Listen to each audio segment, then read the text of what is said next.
इस अंतिम समय में हमको सिखाने वाले हर वचनों को तन मन से हम सुनकर प्रभु के राज्य के लिए हम तैयार होना।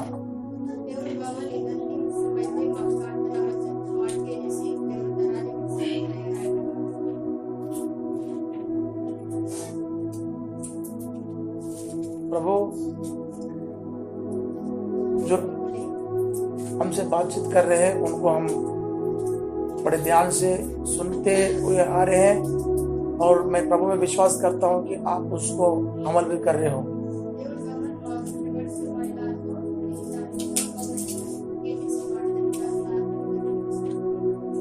हम गिरे हुए स्वर्गदूतों का सामर्थ्य जो उनको तारा कहा गया है उसका अंधकार किस तरह से काम करता है बोल के ये अंतिम समय में आपको बताए जा रहे हैं।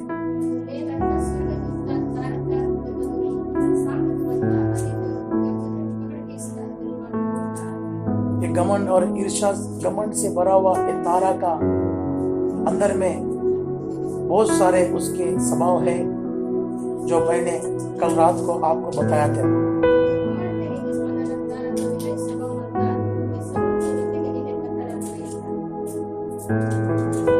ईर्ष्या, डाह करना, क्रोध करना, जलन करना, ये सारे बातों को कल हमने ध्यान किया था।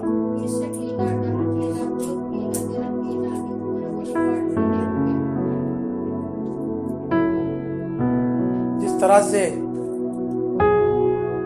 हेरोद की पत्नी हेरोदेसिया जो उसके भाई की पत्नी को रखने के कारण डाह करके यूहन्ना बपतिस्मा देने वाले का सर को कटवाकर उसने अपने ईर्ष्या को, उस गिरे हुए तारे का सामर्थ्य को, उस दुष्टात्मा का स्वभाव किस तरह से प्रकट हुआ बोल के हमने ध्यान किया था।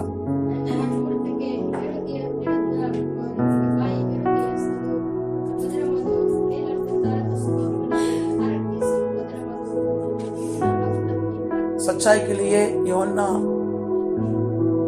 उसने सच्चाई से उस भविष्यवाणी को उसको बोला और उस सच्चाई का भविष्यवाणी को उसने सुनकर उसको द्वेष और क्रोध से भरकर, उसको कपट से भरकर उसको क्या करे, घात कर दिए प्यार लोगों।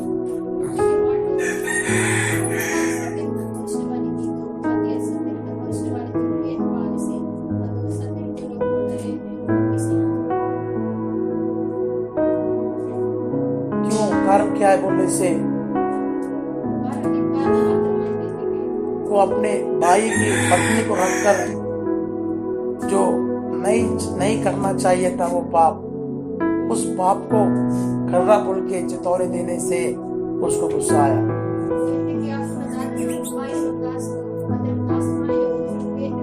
एक बार मत्ती समाचार 14 अध्याय का पहले वचन से पढ़ के आओ। वचन को अच्छा पढ़ने वाला पढ़ो। हाँ।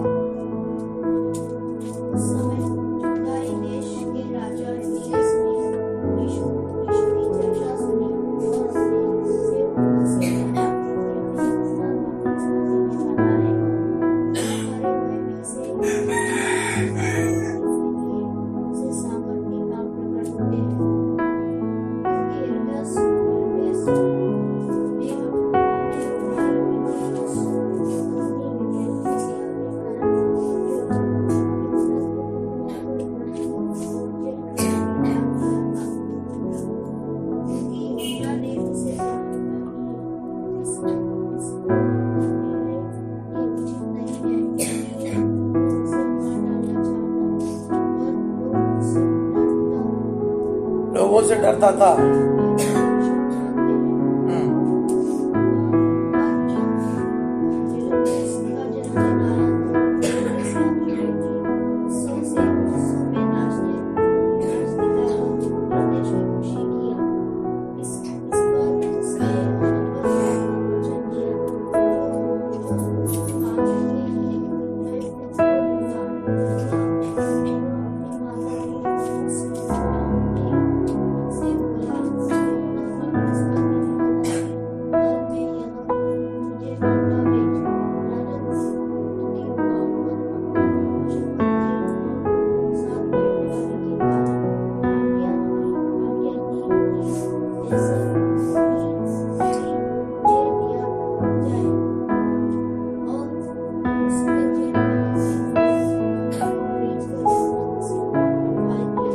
नाम की महिमा हो। यहाँ पे उस स्त्री जो व्यभिचार के साथ अपने पापों को छिपाने के लिए, पाप करने के लिए, छोड़ने के लिए जब उसको बताया गया, तब उसने उस पाप को नहीं छोड़ते हुए उस संत के विषय में क्रोध और जलन से भरकर उस स्त्री ने यूहन्ना का सर को कटवाने के लिए यहाँ पे शैतान का एक स्वभाव को प्रकट करके दिखाया।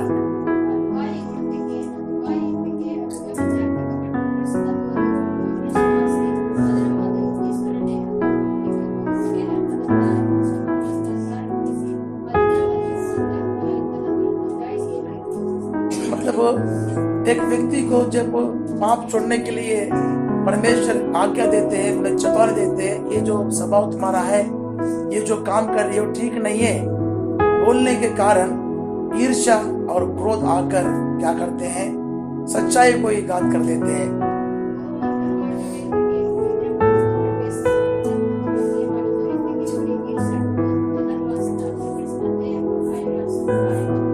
और क्या करते हैं बोलने से, कई लोग सच्चाई को घात कर देते, मार देते हैं, और कई लोग सच्चाई को छोड़कर चले जाते हैं।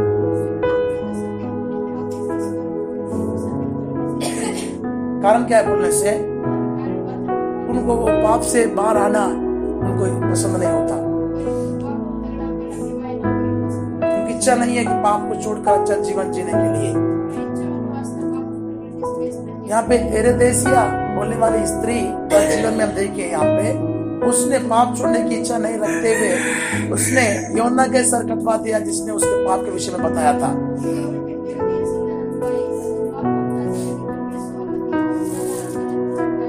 मतलब गिरे हुए स्वर्गदूत का सामर्थ्य कैसा काम करता है बोलने से, ऑलरेडी फिलिप्पुस की ये पत्नी है,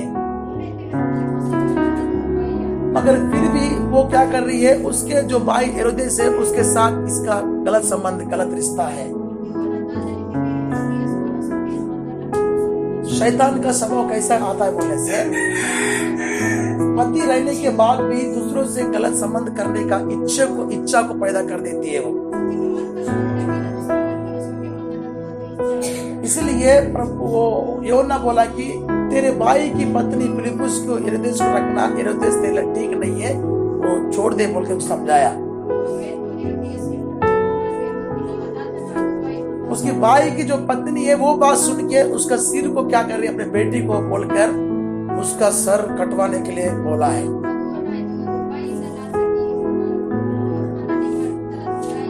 मतलब वो शैतान किस तरह से एक व्यक्ति को पाप में डुबा रहा है और एक व्यक्ति का हत्या करने के लिए उकसा रहा है।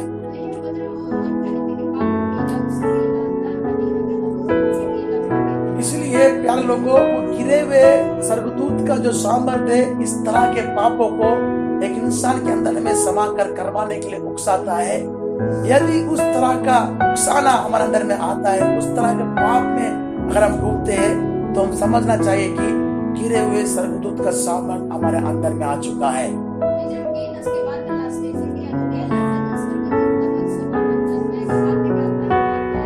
प्रभु के नाम की महिमा हो। मगर यहाँ पे यूहन्ना का हिम्मत को देखेंगे हम, वो राजा है बोल के सोचा नहीं था। इस बात को बोलने से मैं मर जाऊंगा बोल के भी आगे पीछे उसने ध्यान नहीं किया।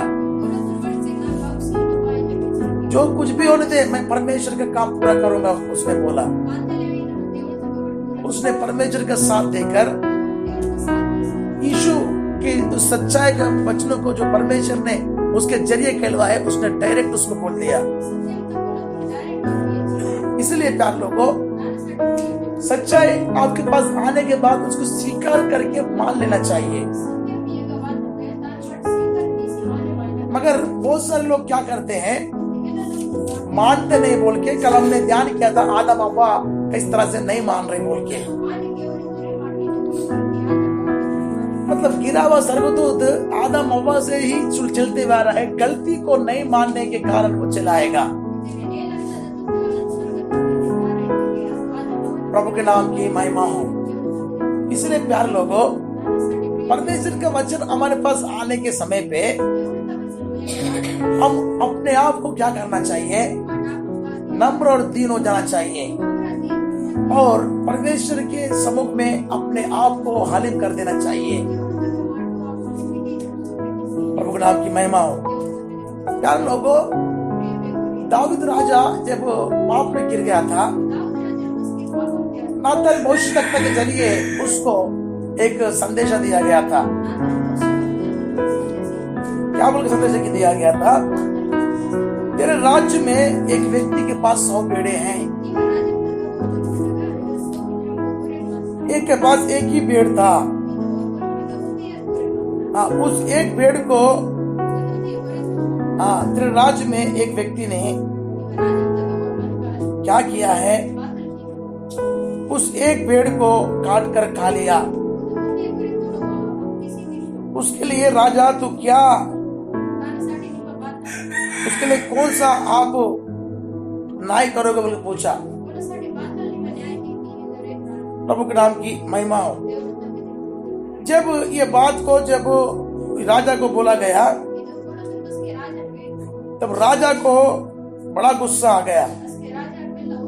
मेरे राज्य में ऐसा कौन है जो इस तरह का दुष्ट काम किया है बोलकर उसने बड़ी क्रोध से क्या किया? उसने उस बात को बोला। प्रभु के नाम की महिमा हो। उसका 4 गुना, जिसका एक भेड़ को खाया है, 4 गुना वो भर के देना चाहिए। प्रभु के नाम की महिमा हो।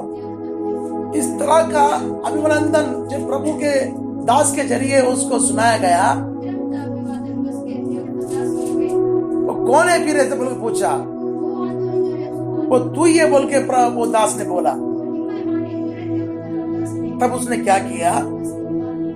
तब उसने अपने वस्त्रों को फाड़कर परमेश्वर के पास आलिम और नम्र हो गया, प्रभु से पश्चाताप करा। प्रभु के नाम की महिमा हो। दूसरा सामुएल के पुस्तक में 11वां अध्याय में हम आने से यहाँ पर वो दावीद जो था एक पाप बेतशेबा बोल के एक स्त्री के साथ क्या किया? उरिया की जो पत्नी पाप करता है।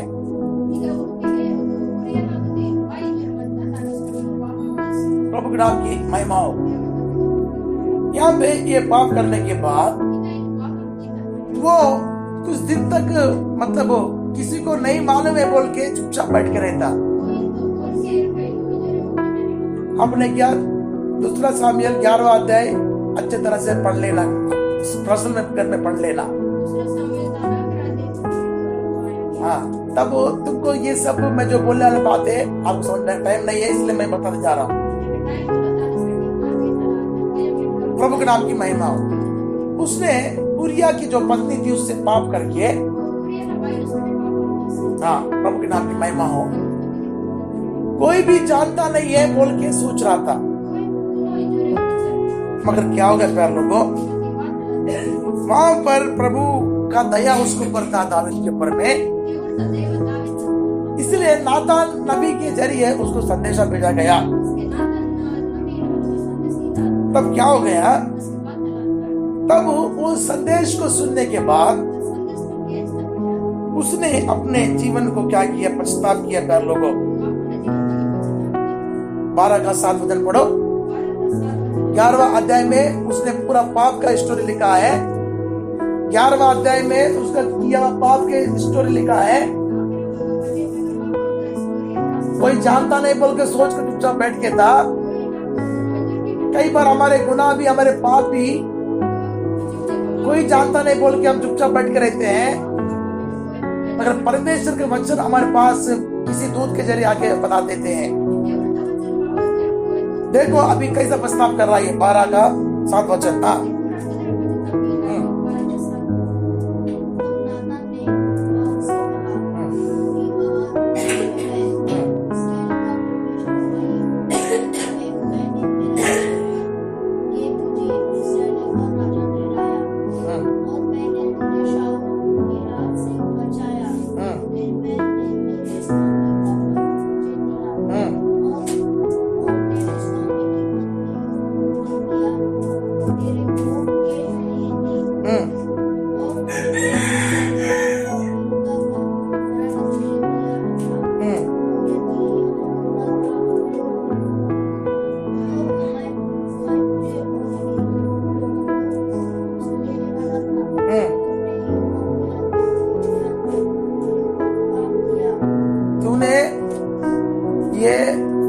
यहोवा की आज्ञा को तोड़कर इसने क्यों तूने ये काम किया?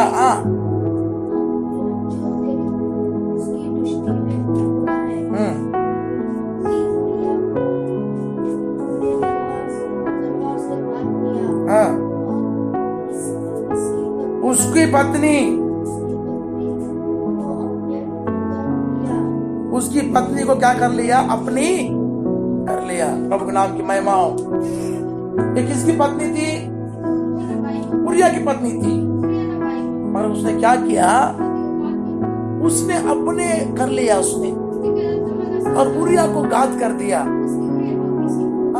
ये पूरा हेरोदेस के समानी, हेरोदेसिया मतलब वो स्त्री के समानी दाऊद राजा करते आ रहा है।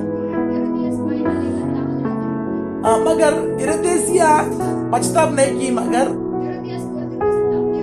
मगर ये जो स्त्री, ये जो दाऊद राजा जो है पछताव किया है। प्रभु के नाम की महिमा हो। प्यारे लोगों, 51 भजन संहिता में पूरा पछताव के बारे में लिखा हुआ है, किस तरह से उसने अपने पापों का अंगीकार किया है, कैसे परमेश्वर से पुकारा है उसने। ये क्यों इस तरह से पछताव किया है? क्योंकि परमेश्वर की उस पछताव को उसने देखा, परमेश्वर ने पछताव को देखा, दाऊद किस तरह से अपने किए हुए गलती के लिए पछताव कर रहा है। मगर हेरोदेस की फिलिप्पुस की जो पत्नी हेरोदेस को रख लिया, उसने ऐसा पछताव नहीं किया। उसने ईर्ष्या करके उस नबी का घात किया, मगर दाऊद ईर्ष्या करके नातान को नहीं मारा।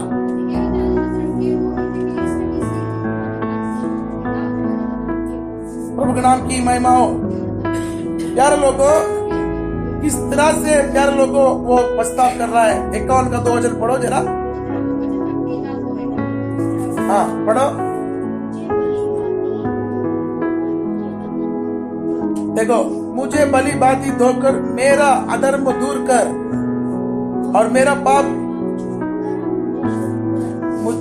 पाप छुड़ाकर मुझे शुद्ध कर।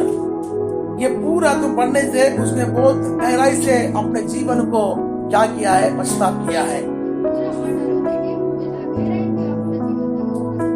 वहां पे पति रहने के बाद एक को कर ली है, यहाँ पे इसके पास पत्नी रहने के बाद दूसरे की पत्नी को अपने रखकर उसको मार डाला है। इस तरह का दुष्ट काम हमारे जीवन में अगर आने से,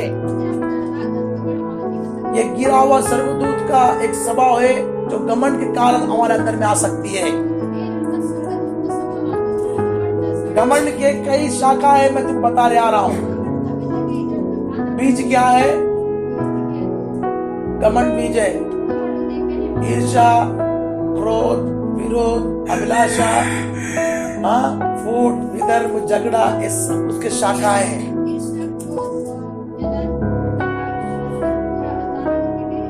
प्रभु के नाम की महिमा हो। पर दाऊद ने पछताव किया, मगर हेरोदेसिया की पत्नी जो है, फिलिप्पुस की पत्नी है, उसने पश्चाताप नहीं किया है। इन दोनों में एक फर्क क्या है बोलने से? हेरोदेस की पत्नी ने यूहन्ना को मार दिया है, पर दाऊद ने नातान को नहीं मारा। वो उस बात को सुनकर रोया। वो क्या बोल रहा बोलने से? देखो, मुझे भली भांति धोकर मेरे अधर्म को दूर कर और मेरे पापों को छुड़ाकर मुझे शुद्ध कर। मैं तो अपने अपराधों को जानता हूं बोल रहा है, और मेरे पाप निरंतर तेरे दृष्टि में रहता है। मतलब वो जानता है कि कोई मुझे देख रहा नहीं, मगर तेरे दृष्टि में मेरे पाप रहते हैं, मैं जानता हूं। सभी मेरे तरफ देखना इस समय पे। आप कोई साधारण बाइबल स्टडी नहीं ध्यान कर रहे हो। ये बहुत गहरी बातें हैं जो इंसान के जीवन को परमेश्वर के लायक तैयार करती है। प्रभु के नाम की महिमा हो। क्यों? क्योंकि परमेश्वर की दृष्टि में हमारे पाप हमेशा रहते हैं।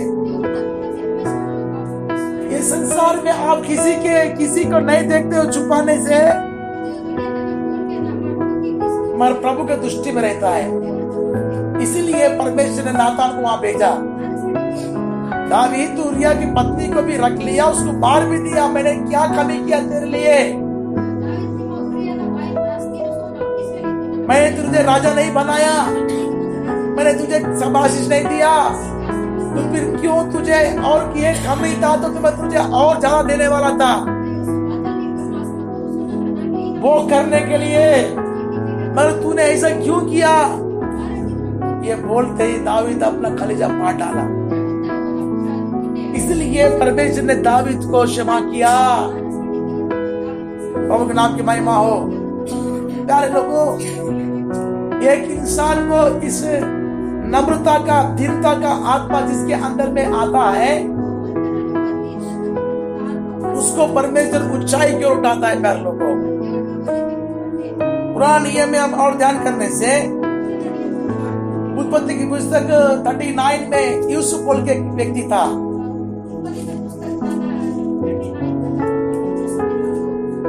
उसकी वो एक पोतीफर के घर में काम करने के लिए वहां पे एक सेवक के समान काम कर रहा था। प्रभु के नाम की महिमा हो। वो पोतीफर की जो पत्नी थी, यूसुफ के ऊपर में आग लगा के थी। प्रभु के नाम की महिमा हो। उससे रोज बात करती थी, देखो मेरा तो सब कुछ अधिकार इस घर का पूरा है, मगर तेरे विषय में मुझे प्रभु ने आज्ञा नहीं दिया कि मैं तुझे कुछ करूं, बोल के मुझे नहीं है, मैं कैसे प्रभु के दृष्टि में बात करूं बोल के वो कई बार उसको मना करते रहा। मगर वो स्त्री हमेशा उसको परेशान करते रहती थी। प्यारे लोगों, एक दिन क्या हो गया बोलने से, कोई भी नहीं है घर में, सब काम काज में गए थे। यूसुफ कोई काम के सिलसिले में अंदर गया था। तब वो पोतीफर की जो पत्नी जो थी उसके ऊपर आग लगा के बैठ गई थी। उसके कपड़े को पकड़ के खींचा, मेरे साथ सो ले बोल के, मेरे साथ व्यभिचार कर बोल के। तब उसने यूसुफ को कपड़े छोड़ के भाग गया वहां से। भागने के बाद क्या हो गया, वो ईर्ष्या से भर गई। वो स्त्री ईर्ष्या से भर गई, जलन से भर गई। पति घर में आने के बाद क्या की मालूम है, तू जो इब्री पुरुष को मेरे घर में सेवक के लिए अधिकारी ठहराया, उसने मेरे साथ बुराई करने के लिए सोचा है, मुझसे पाप करने के लिए उसके इरादे से अंदर आया था वो। ये देखो इसके ये कपड़े हैं, ऐसा झूठा इल्जाम उस पर लगाया गया। प्यार लोगों, देखो प्यार लोगों, हम नहीं करने वाले पाप, हम नहीं करने वाले बुराई भी लोग हम पर झूठा इल्जाम लगा भी सकते हैं। मगर यूसुफ का धीरज को देखो, यूसुफ ने मुंह खोल के बोला नहीं है कि मैंने कुछ पाप नहीं किया है, मैंने कभी बुराई नहीं किया। बोला क्या? उसने नहीं बोला। प्यार लोगों, उसने वो सब बातों को उसने सुन लिया और चुपचाप बोल रहा। प्यार लोगों, कई बार हम क्या करते हैं बोलने से, हम अपने आप को धर्मी ठहराने के लिए मैंने कुछ नहीं किया बोले, ये मुझ पर झूठा इल्जाम डाल रही बोले, ऐसा बोल बोल के अपने आप को धर्मी ठहराने की कोशिश करेंगे अपन। जैसे ये बात हमारे अंदर में आएगा, विश्वास करके कोई फायदा भी नहीं है हमारा जीवन में। क्यों बोल रहा है बोलने से, यूसुफ ने उसका झूठा इल्जाम को उसने साइन किया। प्यार लोगों, उसने धीरज के साथ उस बात को अपने जीवन में रखकर देखते गया। मगर पोतीफर की पत्नी उस पर इल्जाम पे इल्जाम डालते गई। चाहे आपके विरोध में आपके परिवार के लोग इल्जाम डाल रहे होंगे, आपके पड़ोस के लोग इल्जाम डाल रहे होंगे, आपके जीवन में, आपके घर में रहने वाले लोग भी आपके ऊपर में विरोध में डाल रहे होंगे। ये सब विरोध में उठकर झूठा इल्जाम डालने के समय आप बहुत दुखी हो गए होंगे, निराश भी हो गए होंगे। परमेश्वर, मैंने कुछ भी नहीं किया, फिर भी मुझे इस प्रकार का झूठे इल्जाम में फंसाया जा रहा, बोल के आप रो रहे भी होंगे। ये धीरज अगर आपके अंदर में रहेगा सहन करने की, एक दिन परमेश्वर तुम्हें उठाएगा। हालेलुया। ये धीरज तुम्हारे अंदर में रहना चाहिए। बहुत सारे लोग ने धीरज नहीं रखते हैं, तुरंत अपने आप को कुछ बताने के लिए कोशिश करते हैं। देखो यूसुफ के जीवन में 10 वचन से पढ़ के आने से वहां पर देखो किस तरह का उसके ऊपर में वो स्त्री किस तरह से उसको परेशान कर रही है। पढ़ो जल्दी। हाँ। और ऐसा हुआ कि प्रतिदिन यूसुफ से बातें करती रही, पर उसने उसकी न मानी कि उसके पास लेटे या उसके संग रहे। एक दिन क्या हुआ कि यूसुफ अपना काम काज करने के लिए घर में गया और घर के सेवकों में से कोई भी घर के अंदर न था। तब उसका वस्त्र पकड़कर कहा, मेरे साथ सो। पर वह अपना वस्त्र उसके साथ में छोड़कर भाग और बाहर निकल गया। प्रभु के नाम की महिमा हो। ये सच्चाई थी, उसने कुछ भी किया क्या? अब उस सच्चाई को केवल ईश्वर जानता है, पोतीफर की पत्नी जानती है और यूसुफ जानता है। अब पति को कैसे कहानी बना के बता रही, देखो अभी 17 वचन। तब उसने उससे उस प्रकार की बातें कही, वह इब्री दास जिसको तू हमारे पास ले आया है, वह मुझसे हंसी करने के लिए मेरे पास आया था। और जब मैं उसे स्वर से चिल्ला उठी, तब वह अपना वस्त्र मेरे पास छोड़कर बाहर भाग गया।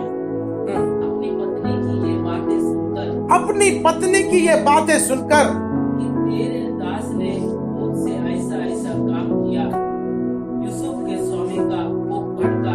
यूसुफ का स्वामी का कोप भड़क गया और यूसुफ के स्वामी ने उसको पकड़कर बंदीपुर में, जहाँ राजा के कैदी बंद थे, डलवा दिया। देखो जहाँ पे राजा के कैदी थे वहां पर डलवा दिया। यूसुफ को इतना बड़ा इल्जाम डालने के बाद यूसुफ एक बार भी बोला नहीं। उसने कुछ गलत किया क्या वहां पे? हम गलती करने के बाद भी मानते नहीं है। ये कौन सा भाव है हमारा? दावीद गलती किया, मान लिया उसने पछता भी कर लिया। मगर हम कैसे हैं? हमारा आदम अब्बा का जो रोल थे वही रोल पे चलेंगे हम हमेशा। इसने बोला, उसने किया, उसने बोला, उसने के ऊपर डालेंगे, मगर गलती उसकी का नहीं करेंगे। मगर प्यारे लोगों, इस प्रकार का जो इल्जाम इसके ऊपर डाल दिया गया, उसने उस बात को उसके लिए अपने लिए कुछ भी सिफारिश के तौर से कुछ भी वहां पे बोल के लिखा नहीं है। सच्चाई के लिए उसने खड़ा रहा, इंसान को सहन करके जेल काटना है। उसका कसूर क्या है? उसका कसूर कुछ भी नहीं है। उसकी पोतीफर की पत्नी ने गलत संबंध बनाने के इरादे से उसको फंसाया वहां पे। वो पाप किए बिना भाग गया वहां से, और उसका स्वामी को उल्टा बताया, इसने ऐसे पाप करने के लिए मेरे इरादे से मेरे पास आए, देखो ये कपड़ा खोल के। जहां पर उसने अपना कपड़ा छोड़ के भाग गया, उसी स्थान में परमेश्वर ने राजा के वस्त्र पहनाया। कहां पे कपड़ा छोड़ के भागा उसने? पोतीफर के घर पे अपना कपड़ा छोड़ के भाग गया। हाँ, और वो जेल काट कर वहां पर जेल में रहकर प्रभु से यही पूछता था, प्रभु तू जानता है मैंने कोई कुछ नहीं किया, मैं तेरे विरोध में कोई पाप नहीं किया, तू कुछ जानता है परमेश्वर बोल के उसने धीरज से उस बात को सहन करके आगे बढ़ा। मेरे प्यारे कलीसिया के लोगों, मेरे प्यारे भाइयों और बहनों, ये अंतिम समय में यदि आपके ऊपर में कोई भी इल्जाम झूठा डालता है, यूसुफ के समान अगर आपको सहन करने की शक्ति है, धीरज के साथ तुम जेल भी जाते हो, वहां पर भी अगर आप धीरज के साथ रहते हो, ये सहन और ये धीरज का कृपा जो यीशु की ओर से तुमको मिला है, एक दिन तुम्हें परमेश्वर ऊंचाई कर उठाएगा। ये सहन करके वहां पे पड़ा हुआ इस व्यक्ति को, जिस वस्त्र को छोड़ के भागा हुआ व्यक्ति को परमेश्वर ने मलमल के वस्त्रों को पहनाकर उसको राजा के सिंहासन पर बैठा दिया। हालेलुया। कारण क्या है बोलने से? यूसुफ अपने जीवन को प्रभु के प्रति पवित्र और पाक रखने के लिए मन लगाया, मगर गिरा हुआ स्वर्गदूत का सामर्थ्य आकर हेरोदेस की पत्नी के समान, दाऊद के समान पाप के लिए अपने मन को दिया नहीं था। बहुत सारे लोग क्या करते हैं, मंदिर में बड़ा पाक पवित्र बन के दिखते हैं, उनके असल जीवन में क्या होता है मालूम है? कोई धीरज नहीं है, कोई सहन नहीं रहता उनके अंदर। पाप और बुराई के लिए एकदम से अपने जीवन को दे देते हैं वो लोग। उस कारण से क्या होता है प्यारे लोगों, जिंदगी में भ्रष्टता आकर नष्ट हो जाते हैं। सोदोम गोमोरा को पाप के लिए अर्पण करने वाला गोमोरा का जीवन क्या हो गया? आग से परमेश्वर भस्म कर दिया हम लोगों को। अंतिम दिन में परमेश्वर ने बोला कि मैं इस संसार को आग से जलाता बोल के बोल रहा। प्रभु के नाम की महिमा हो। इसलिए प्यारे लोगों, हम आग से जलाए जाने के लिए, पाप बुराई करने के लिए बुलाए नहीं गए। शैतान का सामर्थ्य अंधकार के स्वभाव को करके इस बात को हम दंड के लिए नहीं आएंगे, मगर हम धीरज और नम्रता को पाकर सब कुछ सहन करते धीरे से आगे बढ़ते रहेंगे। उचित समय पे प्रभु तुमको आशीष करेगा।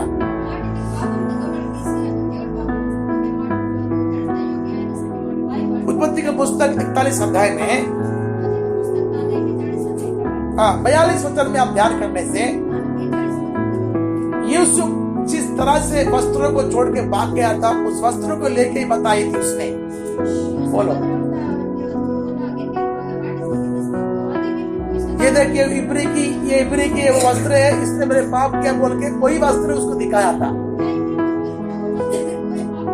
मगर प्रभु का करुणा देखो, उसके धीरज धरने के कारण, वो सहन करने के कारण परमेश्वर ने उसको मलमल के वस्त्र पहनाया। पढ़ो जल्दी। हाँ,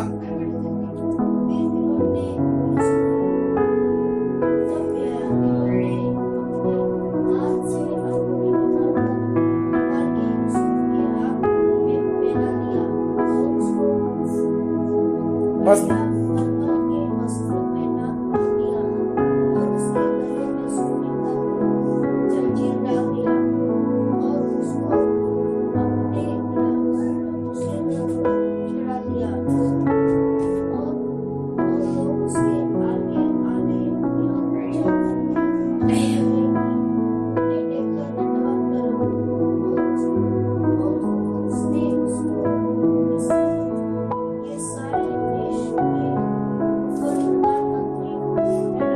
प्रभु के नाम की महिमा हो। पूरे मिस्र देश में प्रधानमंत्री ठहराया पहले। यदि वो अपने आप को धर्मी दिखाने की कोशिश करता था, मैंने कोई पाप नहीं किया बोलता था, नहीं तो वो वहां पे उस पोतीफर की पत्नी के साथ पाप करके वहां पे नाश हो जाता। उसने ये सब बातों को नकार दिया, ना तो उससे पाप किया, ना ही उसने अपने आप को मैं सच्चा बोल के ठहराया भी नहीं वहां। इस झूठ बोल के बोला भी नहीं वहां पे। उसने सहन करने के कारण, उसने धीरज धरने के कारण उसको प्रधानमंत्री प्रभु बनाया। हालेलुया। कितने लोग सहन करेंगे? सब लोग मेरी तरफ देखो अभी। सहन करने वाले कितने लोग हैं? मैं गड़ी चोरी को कल बोल दिया चल निकल जा, बोलता उसको सहन नहीं और भाग जाए बोल रही। जो धीरज रहेंगे वो प्रधानमंत्री बनेंगे।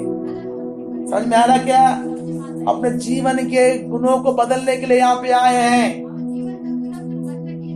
इसलिए परमेश्वर ने उसको उस प्रकार की गुण से जो प्रभु यीशु के अंदर में रहने वाला सहन का आत्मा, नम्रता का आत्मा, जिस तरह से यीशु सलीबी तक, मौत होने तक मुंह खोले बिना उसमें दोष लगाया गया, टट्टा में उड़ाया गया, सब कुछ सहन किया। इसलिए परमेश्वर सर्वोच्च करके पिता के दाहिने हाथ पे सिंहासन में बैठा कर सबसे श्रेष्ठ नाम यूसुफ को दिया। वही नाम यूसुफ को मिस्र देश में बड़ा नाम देकर उसको ऊंचा उठा गया। सहन था, धीरज था। हमारे अंदर में सहन और धीरज रहेगा तो प्रभु हमको भी ऊंचा उठाएगा।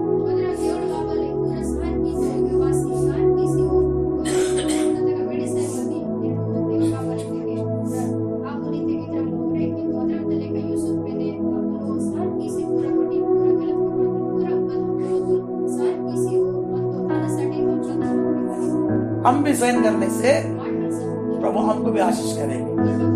तुम्हारा घर आशीष होगा, तुम्हारा खेत आशीष होगा, तुम जिस काम में हाथ डालोगे वो सब आशीष हो जाएगा। तुम अगर परमेश्वर के वचनों को मानकर तुम्हारे ऊपर में आने वाले निंदा अवमानों को सहन करके धीरज धरोगे, मैं सच बता रहा हूँ प्यारे लोगों, तुम्हारे जीवन में बड़े बड़े आशीष ढूंढे लेंगे।